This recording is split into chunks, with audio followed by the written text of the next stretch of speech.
Racing Lagoon, high-speed driving RPG.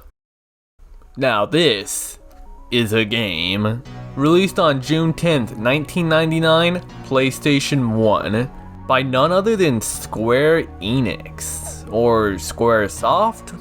Or how about we just go square up in the ring real quick? What I'm trying to say is that Square Enix made a racing RPG. I've known of this game for a while, but thanks to gamer legend Hilltop Works for releasing an English patch, I can actually play through it now. I'ma link Hilltop's Twitter and Patreon because to hit y'all with the real facts, game translators are straight up the heroes of video games, and quite honestly their work is underrated.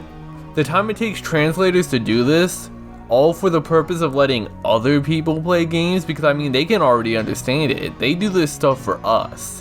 I've heard horror stories that this stuff is far from easy, and I have nothing but respect for the work these people do.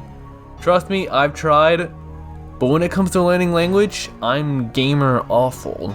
Like, I mean it, having to go into the game and edit all the text, alter cutscenes to display subtitles and adding new graphics to the game, needing both hacking and language knowledge. And no lie, with how lesser quality translations were for RPGs in the PS1 era, I feel like what was captured here probably wouldn't have been handled as well from an official translation. I don't know, that's presumatives. I'm speaking of realities non-existent to me. What I'm trying to say is Hilltop and their crew did a good job. I really enjoy the dialogue in this game, and I think they nailed all the beautiful monologuing our boy's show goes through. Once again, heroes. Really recommend y'all to check out the interview with Hilltop Works and Pancake Taicho by Anybutton to Start. It's really interesting stuff. I'll link it in the end screen. Back to the game though. I know what y'all are thinking. Racing Lagoon? Square made a racing RPG? Wait, did I already watch a video on this? I mean, a racing RPG by Square? And yeah, I guess that's kind of the big draw, right? CarPG. There's a lot of potentially cool ideas by combining these genres, right? But at the same time, I kind of felt like I was hyping it up too much.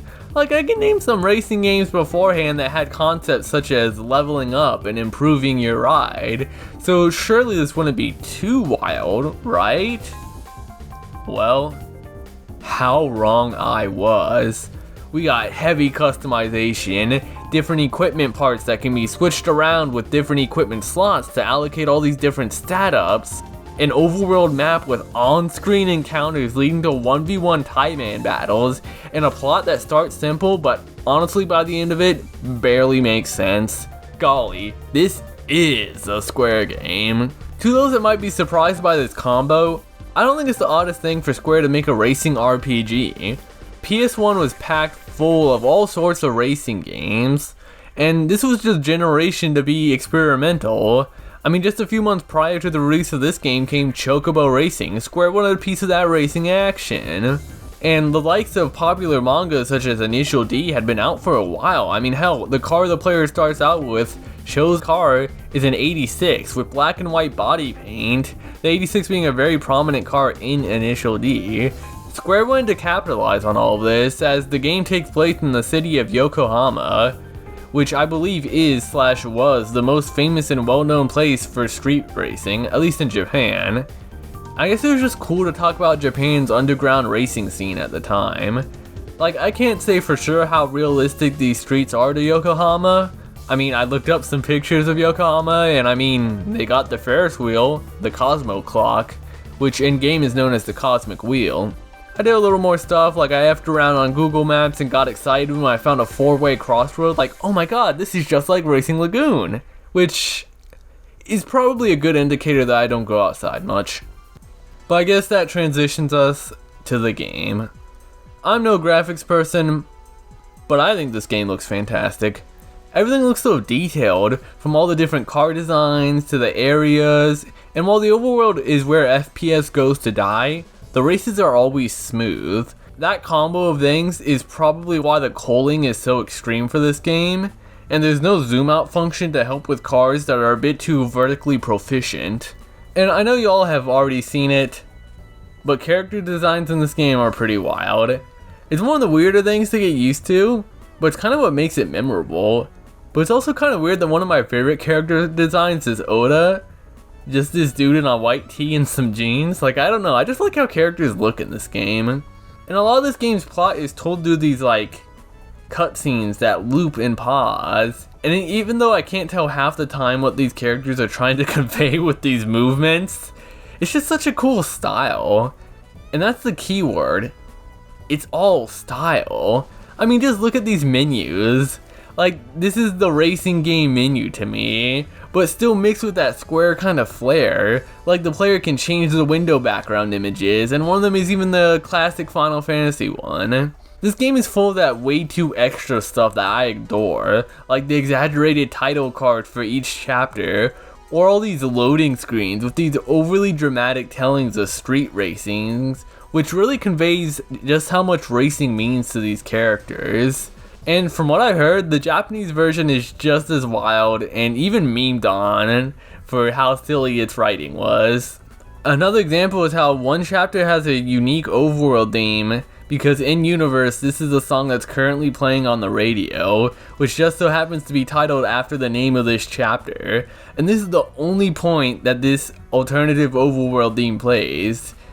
And it marks a big shift and change of the story, and they wanted to represent that with just this one song playing at this one time and just never again. And I think that's so cool.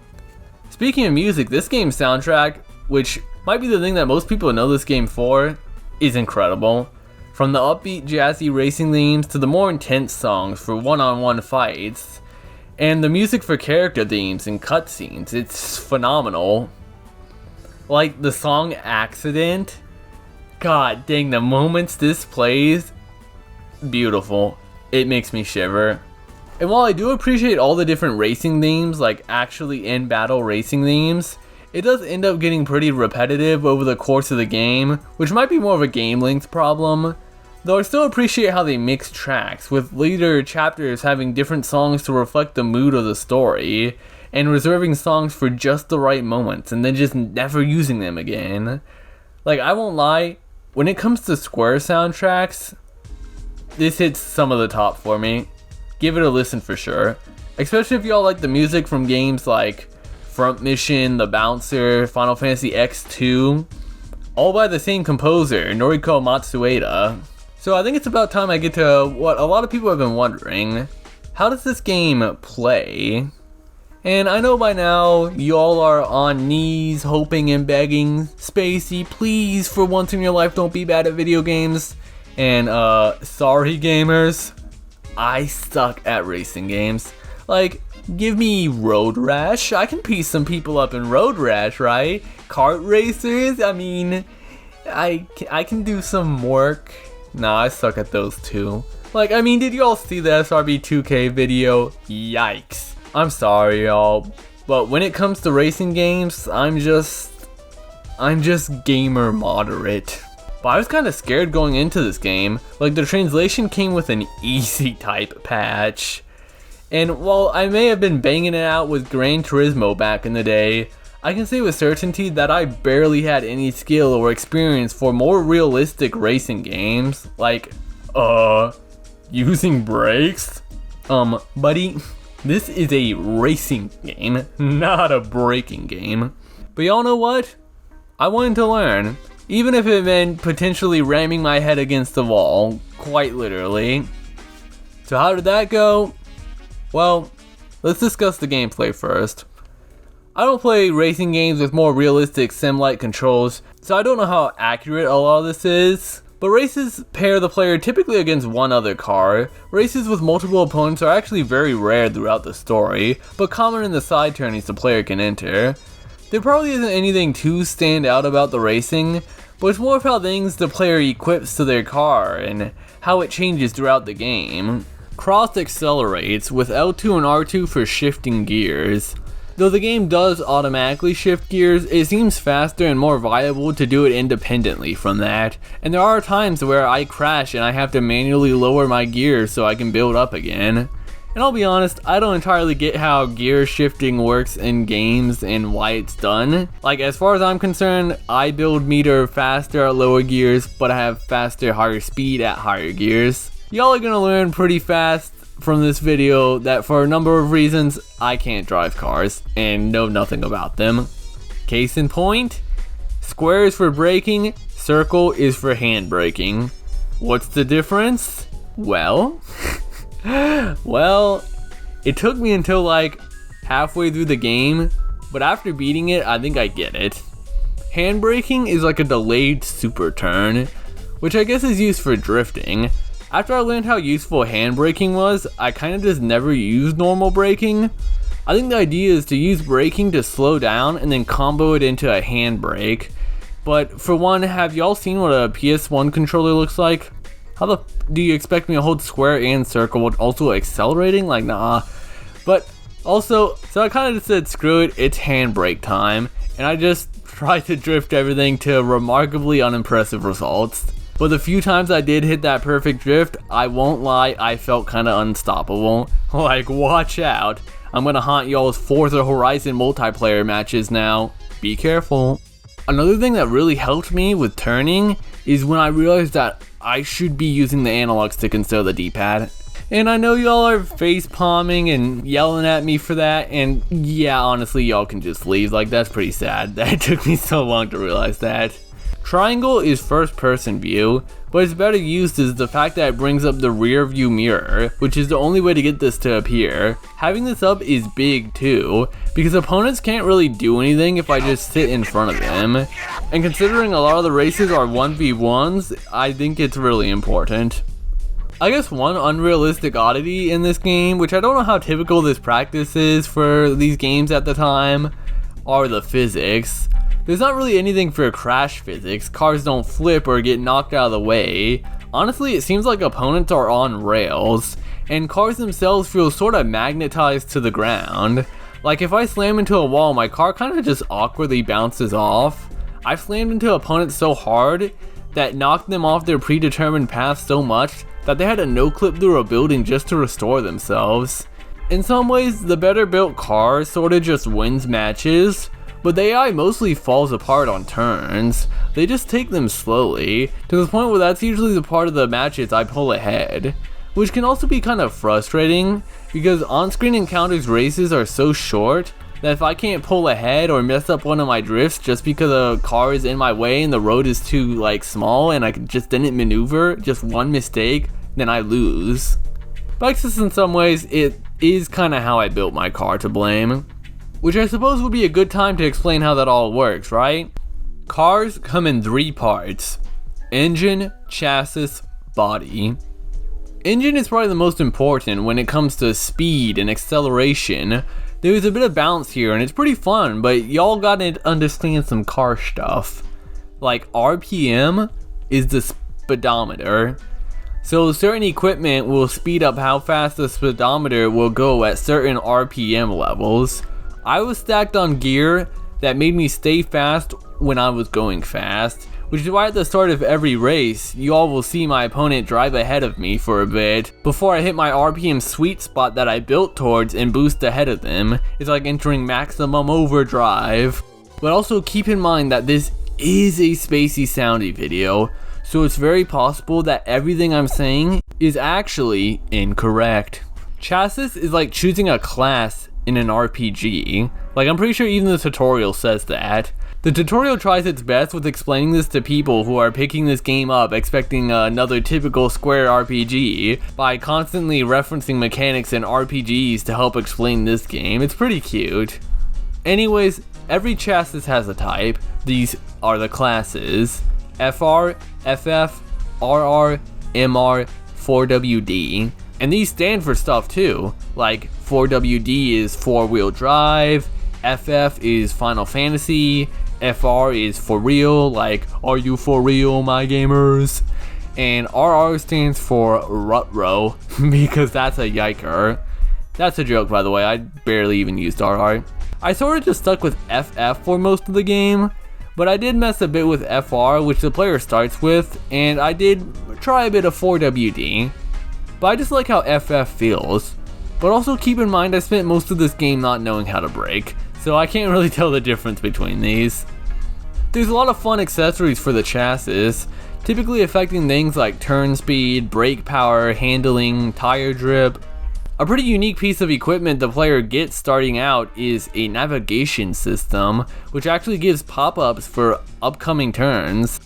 I threw this out immediately, however, because it just added unnecessary weight to the vehicle, and I was trying to stay at least medium weight. So I just checked the mini-map on races to understand the upcoming turns. I know, the rare being that actually looks at the mini-maps, but I feel like they give me a better visual than a vague arrow indicator. The only problem with this is that opponents' headlights can block out the mini-map, which I think is actually pretty awful. So, by now, I know most of y'all are like, oh god, I gotta get out of here! But we aren't done yet, gamer! We have to talk about body. To put it succinctly, this is the drip.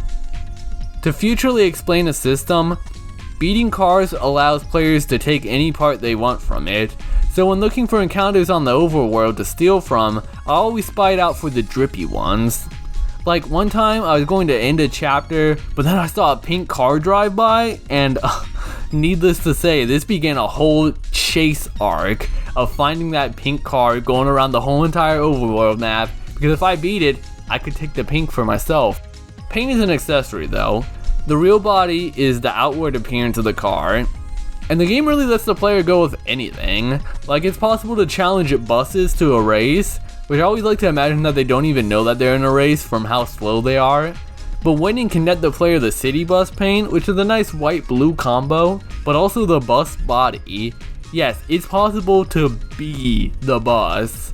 Imagine my reaction when I equipped the bus with the pink paint, started up a race, and saw this.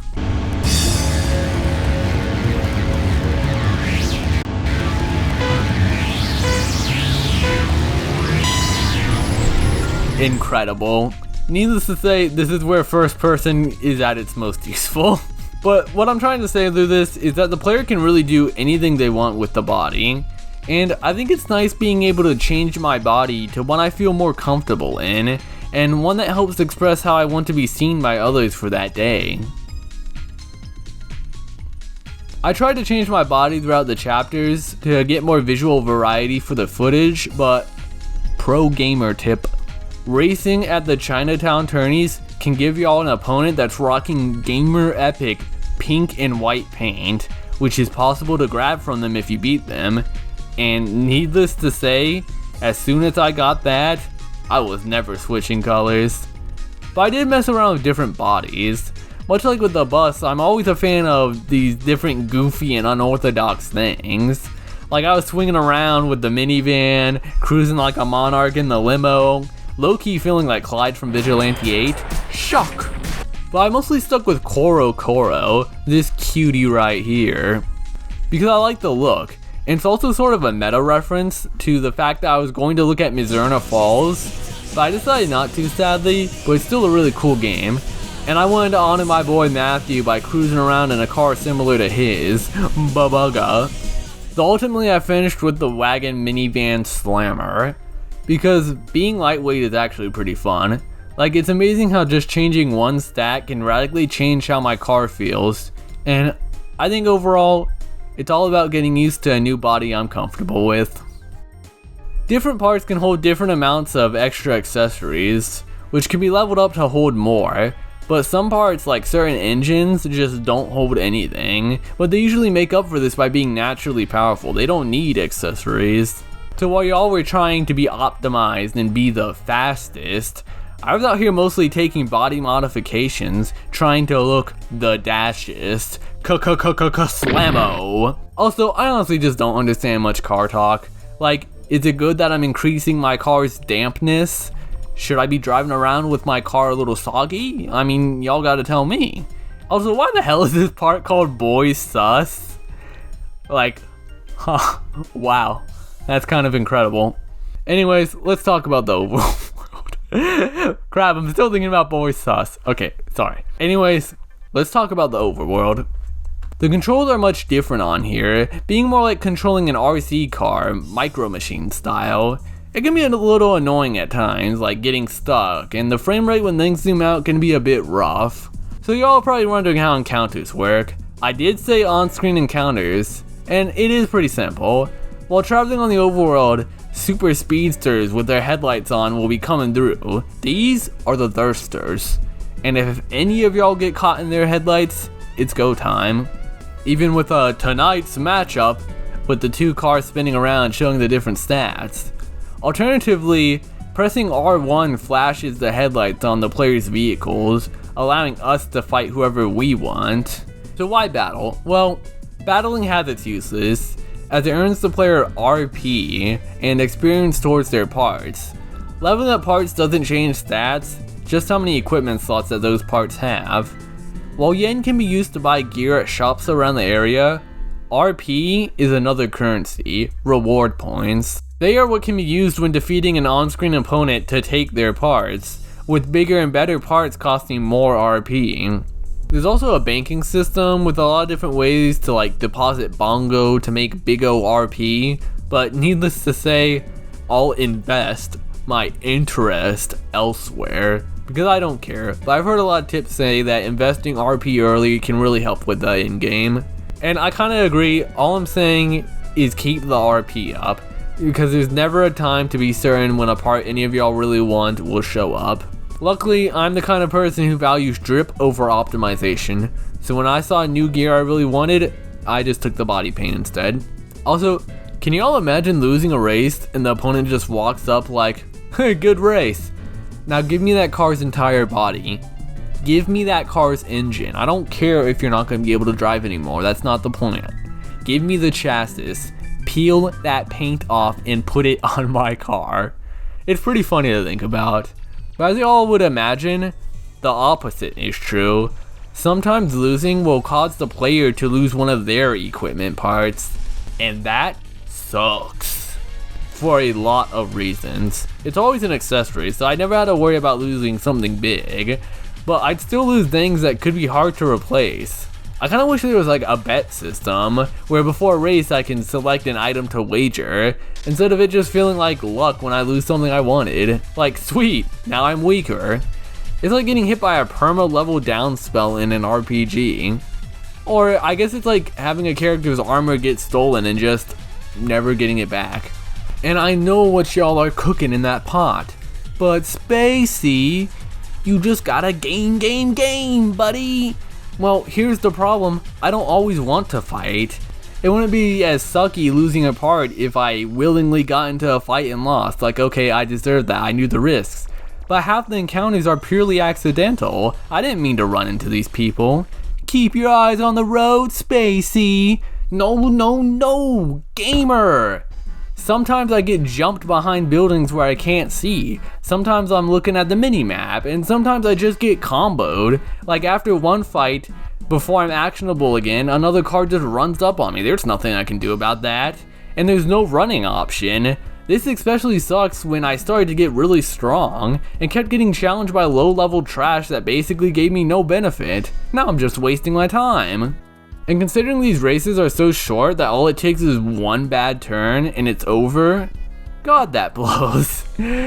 One really cool thing though, is that all these different streets and stuff have names, and depending on where an encounter is encountered on the overworld, will actually go in line where the battle takes place.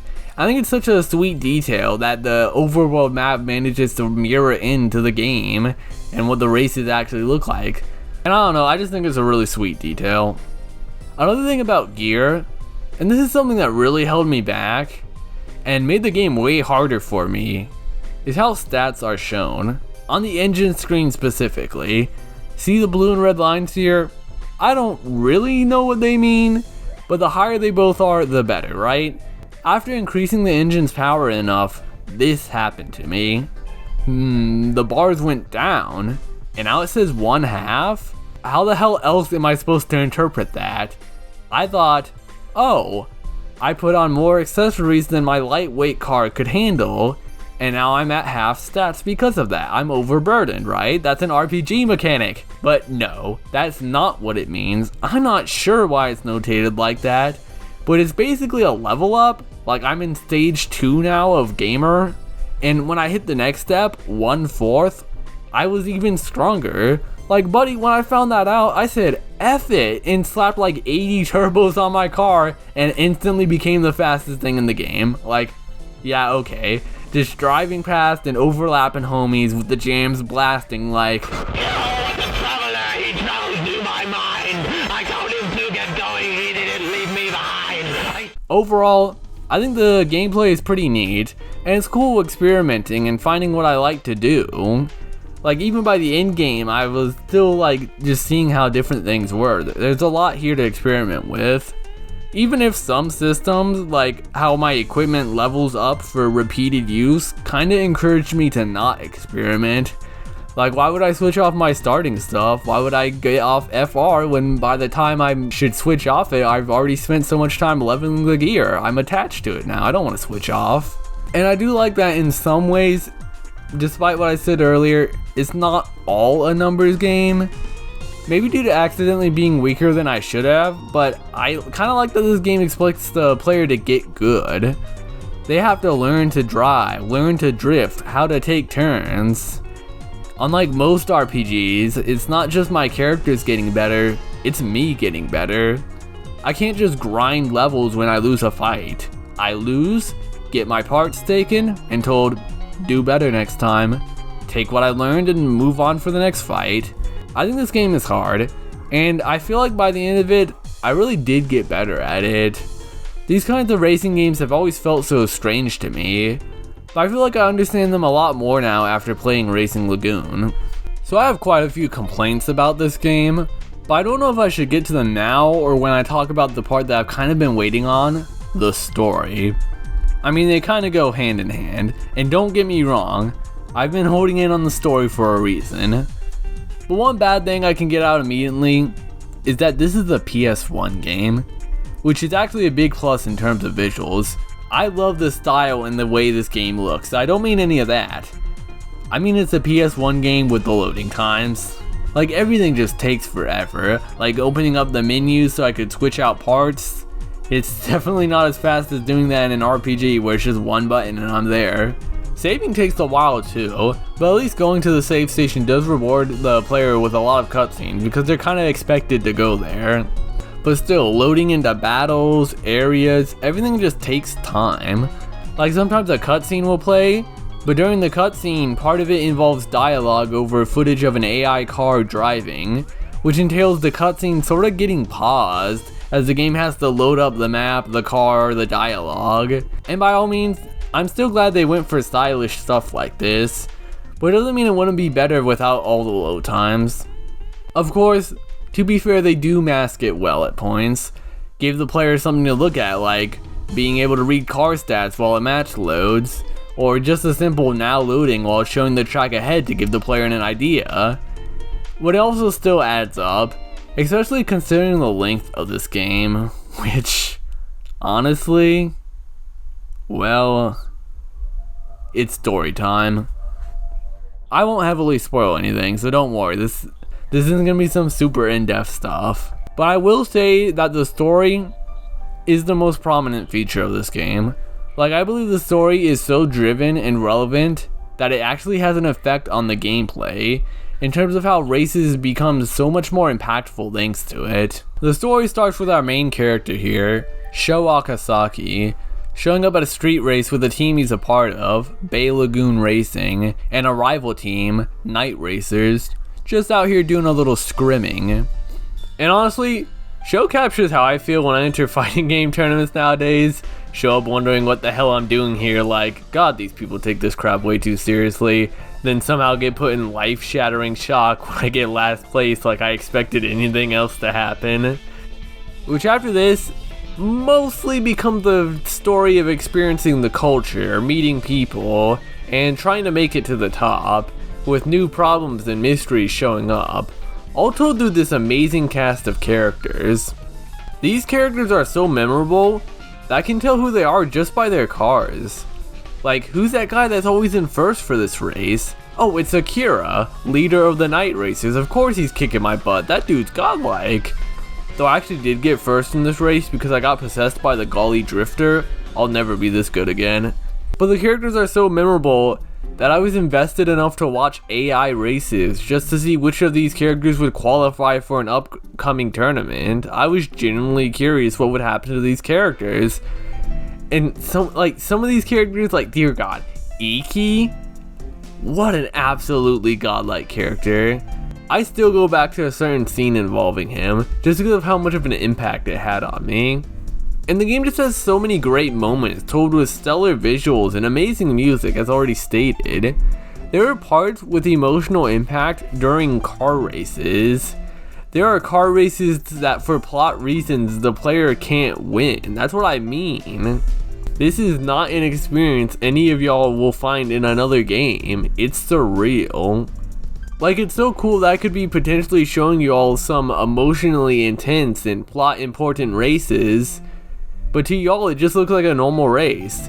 Meanwhile, I'm wondering if I should even win the race, knowing that I'm potentially going to hurt one of the characters I like. I think about something I once heard about the manga series called Berserk, and that while the actual fighting in Berserk isn't mind-blowing, it's the reason and context that these people are fighting which makes it interesting. And that's how I feel about Racing Lagoon.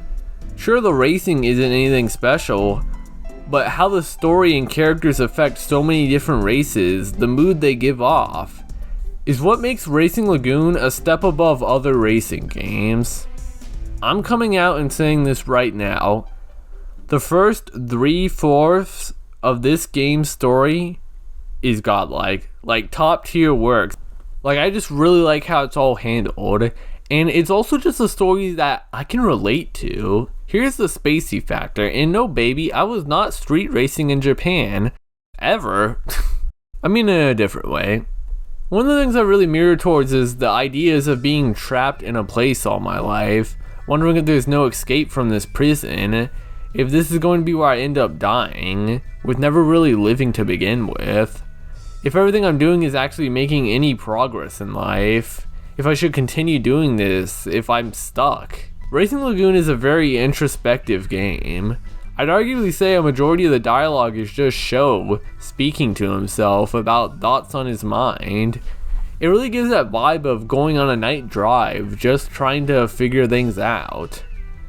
There's a huge focus on night in this game, to the point where even chapters are called nights. Characters are very rarely shown in the daytime, and when moments like that do happen, it's usually important. Racing Lagoon is always so sparing with its one-off scenarios like that, such as the 2 maps in this game that actually feature snow, or the one and only map and only race in this entire game that features rain, with cars sliding around, with rain representing a huge mood shift in the story, making this one-off encounter with it striking. Made me even think that the rain could be potentially representing something, like Sho's current emotions, how everything's blurry, hard to see, and to just keep powering through, driving straight ahead at high speed with no fear. I mean, the track is basically just a straight line, and they chose that to do the rain gimmick where cars are sliding around. The other thing I could really relate to is the competitive aspect of the story.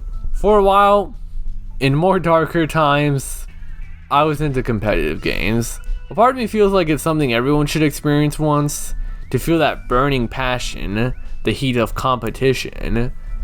And I love stories that focus on that. It's why Ping Pong is one of my favorite animes, and Racing Lagoon is like that too. This story of all these characters wanting to be the best, competing head to head, knowing that only one will come out on top. And that main character's drive, that fire that shoves him to keep going. That's the kind of stuff I felt before. As things get more serious and the characters start to feel smaller as all these new characters are introduced, a lot of the dark side of competition and what it mentally does to people starts to show. Much like the skies in this game, the story gets dark. Quite a few characters don't actually survive to the end of the story. Numbers dwindle, the simple street racing of these 2 gangs becomes so faded as the world zooms out and all these other people with their own goals and ideas come into the scene.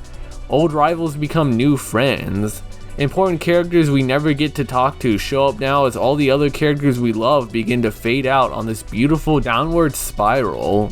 And that's what I love about this game. If y'all have ever interacted with any of my work, it'd be known that this is the kind of writing I'm about. These long monologues about understanding the self. The sort of aspect of events and how they mentally affect people. Maybe this is one of my favorite Square RPGs because it just doesn't have any of the RPG tropes I'm so tired of. There's no moments where the classic goofy funny RPG scene music starts playing as the comic relief character does something totally funny. It's real life places, situations, and characters. Underneath all the style and extraness of Racing Lagoon is an undeniable honesty. Seeing characters once excited and determined, now thinking about quitting, realizing that they just don't have what it takes to be the top. Characters that lost the passion, characters that want to help in other ways, no longer having that drive for competition. I can relate to all that. I've seen all of that. I've been in groups, seeing people I used to know quit out of the scene, and looking at myself and wondering if I should do the same. Spending years of my life grinding and grinding just to never make it out, never be known, waste away and accomplish nothing, forever bad. Always that crushing moment hearing someone I cared for saying the dreaded line of, "This is going to be my last tournament." Up until the time came, fire in my heart, that I said the same thing. If I lose, I'm done. Go out with a bang. And that's all here in Racing Lagoon. Like the big corporation that shows up to bring life into the sport, doesn't have any passion for it. They're just here to exploit the people and end up making things worse for everyone. To people starting to get mental problems like voices in their heads from all the stress and need to make it to the top. The lengths they'll take, and the people they'll potentially hurt, and the selves that they'll hurt. To the point where the sport is no longer fun. Things got too serious. Don't have what it takes? Well, get out or just be fodder for the rest of my life. I think about a line a lot from one of the characters in the game, and how he says his funnest times were racing around in his garbage as hell car, getting beat by everyone, and just some small fun competition between friendly rivals. But things dilute, and at the end of the day, who the hell even cares? What does it mean to be the best, when in the end, it's just to be a small speck? Years of grinding and mastery, and at the end of the day, known by so few people. And now when those people talk and acknowledge you, it's just to talk trash, spread rumors, people who just want to take you down. That's your reward. And at the end of the day for this game, it's illegal street racing. I appreciate moments of the story where characters legitimately piece out of the plot. They're not coming back. They realize how things are getting, that they've become stagnant, and they want to move on in their life to be free. So it's of course that they leave the game, while other characters get swallowed by the void, and not everyone comes out. There's always a part of myself that tempts me to go back, because I still do love the games. And that's how I treat fighting games and such nowadays. I'll join tournaments, but I don't take them seriously. Like, sweet, I didn't win a single game and I'm out of the tournament? Good. Now I can move on with my life. Got videos to work on, game, music. I'm glad it's over. But there's always that fire that wants me to study up, take notes, watch my replays over and over. So I could really relate to the scenes with the characters hearing these cognitive dissonant voices, wanting the opposite of what they want. These internal struggles and battles that keep these characters in this prison of a city, constantly squashed by those that will always be better. Or to be one of those people and make it to the top. Feel soulless. The characters that escape it, the characters that live with it, and the characters that don't. So why did I do it? Why would I keep shoving my head against the wall every day to be better, get wins, take tournaments? Well, there's a line in this game that nails it perfectly, that blew me away when I first read it. When the main character is thinking the same thing, as they suddenly stop caring about the troubles his friend is going through and now only cares about beating him. Why? It's a matter of pride.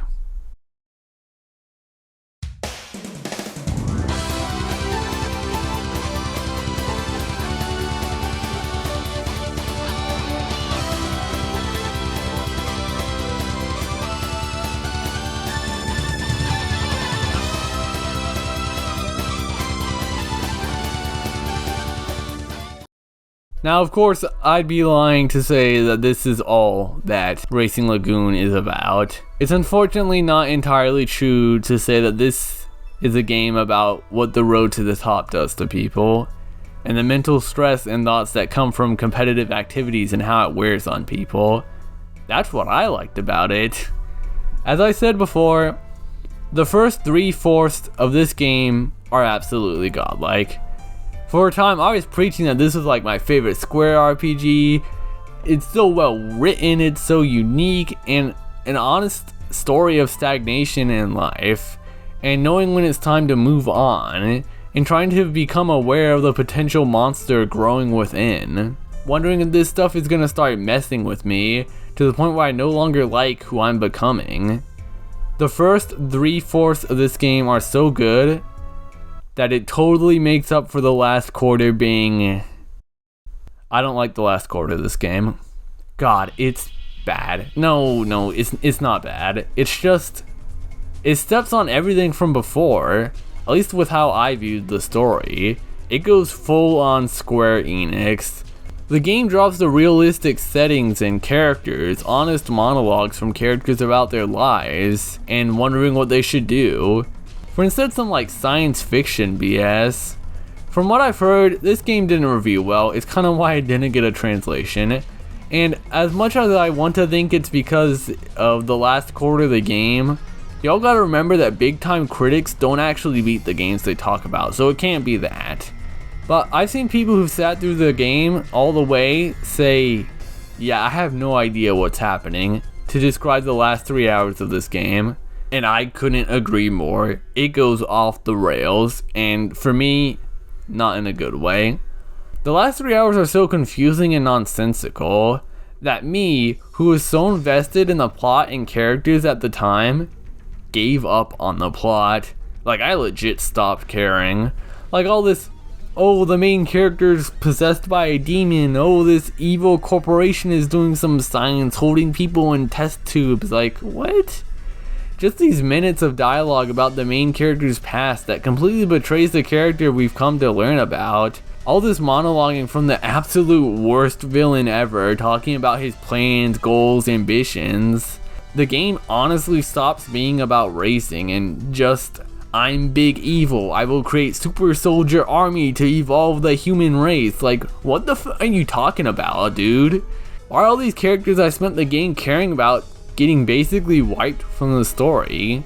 Like, before things got off the rails, there's a cool scene with Akira, a character who's been here since the beginning, but for the first time, we finally get to interact with him. And it's this nice conversation on how complicated everything has gotten, how they've both lost people from their respective groups, like, we're all that's really left. And the bonding sense of wanting to work together and defend their home turf that we used to fight for is realized. But then Akira just doesn't show up again, up until like the end game, where he actually does some pretty cool stuff.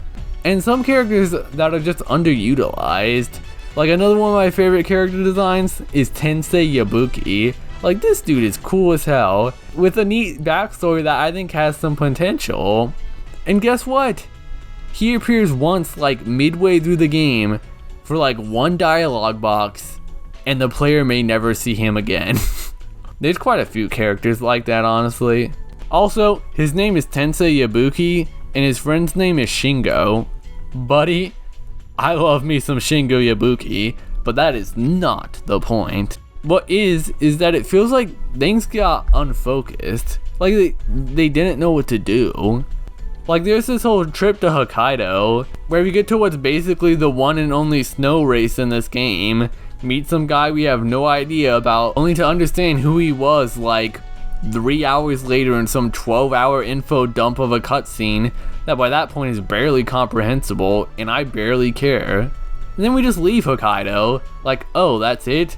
We spent all this time building it up only to learn absolutely nothing? The story just gets hijacked by these boring villain bad guys. Why does there need to be villains? I liked it when it was just a plethora of characters introspectively thinking on the meaning of life and what drives them to keep going. In some cases, quite literally, it's driving that keeps them going. I don't care about the true identity and past of the main character, and it feels weird where characters I barely saw for the entire story like Aoi suddenly shows up and becomes important after she comes through with a random plot dump where she drops her whole backstory and who she is. Like, okay, I like the dickhead characters, maybe not straight up villains but just scumbag cheaters, like this dude who challenged me to a drag race and destroyed me because his car is specifically tailored to win drag races because he's the leader of this drag race crew. Like, yeah, I got hustled, but it makes sense. This dude's a jerk. It gives him character. And maybe someday I'll get less bitter about this ending over time, because I gotta admit, there are some cool parts about the ending, and what's revealed about the characters, and some of the few actual gameplay sections during the ending I think are pretty great. But my problem is that I feel like it wasn't really set up to go that way. Like, the final quarter of this game is a different storyline that I felt the first 3 quarters weren't going. We turned the wrong direction. The ending plot would have been cooler in a game that felt like it was being built towards it in the first 3 quarters. But it just feels like such a narrative whiplash to go from down-to-earth racing to global evil plots. I don't know. It just doesn't sit well with me. Furthermore, the gameplay gets super effed up from this too. Now I can go complaino mode. There's these things called unofficial races, like little side tourneys to do, like side quests, and they can give a little bonus rewards. There's other small events like this on the overworld, like this guy who wanted to race me, but then race me again under the condition that we have to switch cars, or do a mirror match, and I end up getting a cool color pattern from that. So what's the deal with these unofficial races? Well, buddy, see these? These are all unofficial races. They're required. It's not all of them, because the player does get a bonus encounter at the end for having all of them, but it is a large number of these tournaments. And they all have stipulations, like cars needing a certain chassis, cars needing a certain weight. So now I'm playing Menu Mania and Super Scramble DX, refitting my car and grinding reward points and money to get all these new parts for these tourneys I missed out on because I thought they were optional. I just wanted to enjoy the story, but now I have to purposely make my car weaker, then do 10 laps in this now slow as hell car. This took me 10 minutes, what the hell? And then proceed to play the same map over and over and over again under all these different stipulations, where I have to dick around in the menus so I can join the tournament to begin with a car I've been forced to adjust in a way that I don't like racing it anymore. So I guess make sure to do all the unofficial races as the player comes across them, right? Keep in mind the first time the player encounters these races is under an intense part of the story where a character quite literally says that we have better things to do than this. Bruh. That's not how you introduce it if it's required. But even if you all do the tourneys as they come, it's gonna get boring. Is this game, Racing Lagoon's racing gameplay, fun? Yes. Is it fun for 15 plus hours? Hell no. I clocked in like 19 hours, and when I found out that I had to do even more racing on these maps I've been racing on since quite literally the beginning of the game, awful. The strongest part of this game, as I've said before, is the story and how it has an impact on races. But these side tourneys don't have any story or stakes on them. So, with that in mind, with all of this in mind, if any of y'all are still planning on playing this game, or even on the fence, well, please, play this game. Yeah, bet y'all didn't expect that. I'm Spacey, baby, don't forget it. I love this game. I think it's phenomenal. I still kind of mean it when I say it's one of my favorite Square games. The style, the characters, the music, the visuals, the story, the gameplay, how the story impacts the gameplay, top notch. Incredible. Everyone should play this game. Does it falter near the end? In my opinion, yes. But maybe not in y'all's. I've seen some people that love this game fully. And don't y'all dare start echoing my opinion like it's fact. And definitely don't echo it like it's any of y'all's. Y'all gotta experience the game if y'all wanna have an opinion on it. Gamer. Because baby, I wouldn't talk about a game unless I thought it was cool and worth playing. Or at least interesting in some ways. Okay, besides that, Woney, I was so entertained playing Racing Lagoon. Like, starting out, I had those long gameplay recording sessions of a game that I had to force myself to put down. That spark within me when taking notes, like me saying I can't wait to tell them all about this. Like, my first line in my notes page is straight up me saying this game is incredible. I knew I was going to love this game, and I knew I was going to make a video on it.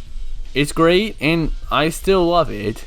These complaints aren't out of hatred, it's passion for a game that I think is really cool. So I think it's about time I hit y'all with the laydown. Y'all ready? Let's do this. Catch me at the arcade. Ooh! Oh snap. Oh, we getting some berries tonight, hold on.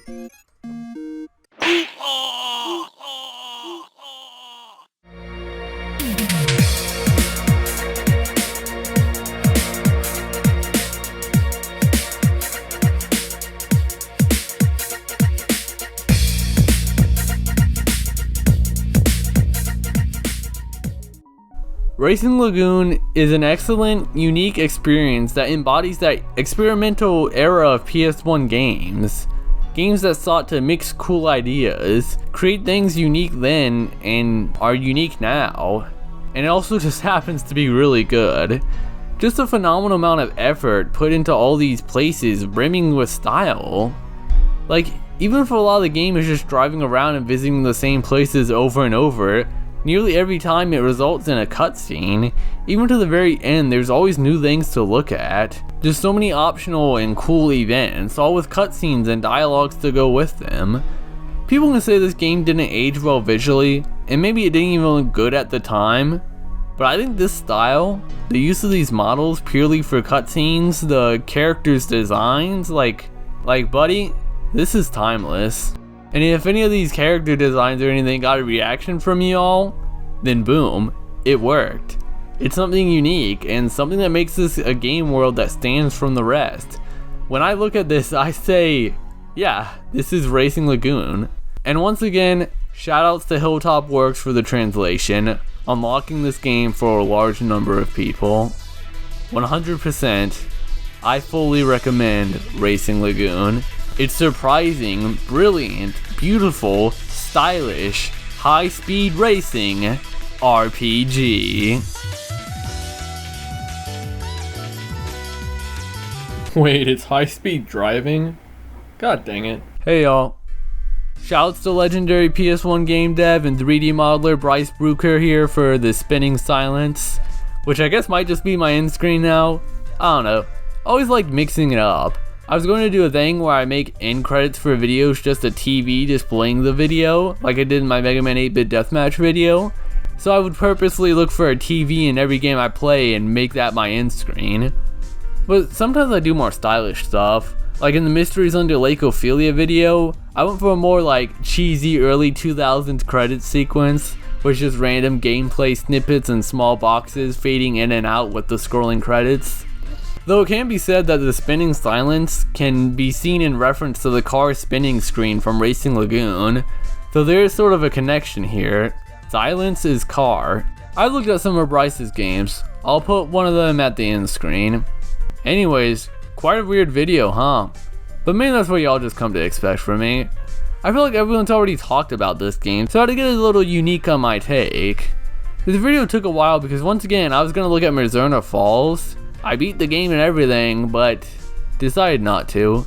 Really cool game, just not my kind of game. But I've seen people who absolutely adore it. It's just a game that to fully experience it without a guide requires multiple playthroughs and heavy note-taking. Some people eat that up. I just feel like my time's getting eaten up. Oh yeah, I guess I also made a song. I unlisted it, but it'll pop up here soon.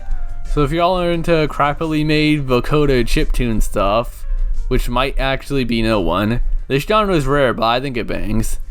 But yeah, if that's all stuff, check it out or something. Maybe I'll make more, maybe I'll even drop an album.